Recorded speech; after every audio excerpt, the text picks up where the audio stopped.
حسد انسان کو اس طرح کھاتا ہے جس طرح دیمک لکڑی کو کھا جاتی ہے۔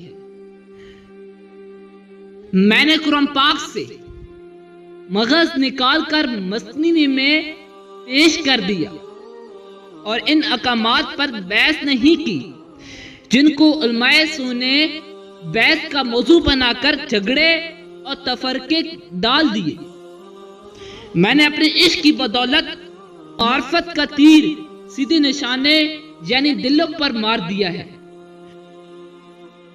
وہ بھی کیا آنکھ ہے جس نے بنائی نہ ہو۔ امتحانوں میں رسوائی کے سوا اس کے لیے کچھ بھی نہیں ہے۔ اگر تو چاہتا ہے کہ دن کی طرح روشن ہو جائے تو اپنی ہستی کو اپنے دوست کے سامنے جلا ڈالو۔ لوگ کیا کہیں گے؟ یہ ایسی گھٹیا سوچ ہے جو اللہ کا ڈر نکال کے لوگوں کا خوف ذہن پر غالب کر دیتی ہے۔ دنیاوی اشغال کو چھوڑ کر اللہ عز و جل کی ذات کا مشاہدہ کر کہ حقیقی موجود وہی ہے اور ہر شے میں اس کی کیمیا گری نمایاں ہے۔ گفتگو سے سمجھ بوجھ میں اضافہ ہوتا ہے، لیکن تنہائی وہ مدرسہ ہے جہاں عظیم ذہن جنم لیتے ہیں۔ پرہیز یقیناً دوا کی جڑ ہے۔ پرہیز کر پھر اپنی روح کی طاقت دیکھ۔ اس دنیا کا ہر جسم اور ہر چیز ایک پیالہ ہے جس کا ظاہر کھلا ہے اور باطن میں نعمت ہے۔ اس کا نتیجہ صرف استعمال کرنے والا سمجھے گا۔ جہاں پانی گرتا ہے وہاں سبزہ اگتا ہے اور جہاں آنسو گرتے ہیں وہاں رحمت اترتی ہے۔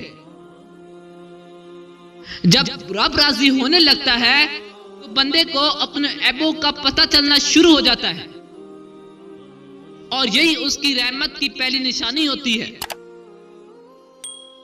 شک اور خوف دل کو دو حصوں میں تقسیم کر دیتے ہیں۔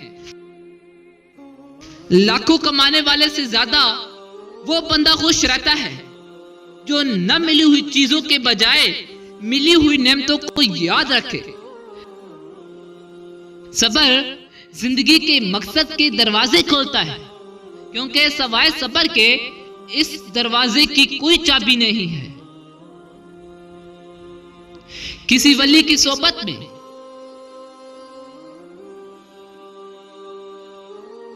اچھے دن تمہارے پاس نہیں آئیں گے، بلکہ تمہیں خود ان کے پاس جانا چاہیے۔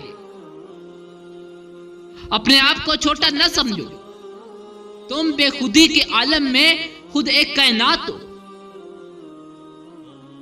عقل مند وہ ہے جو دوستوں کی مصیبت اور موت سے عبرت حاصل کر لے۔ دوستی کی کشتی میں پہلا سوراخ شک کا ہوتا ہے۔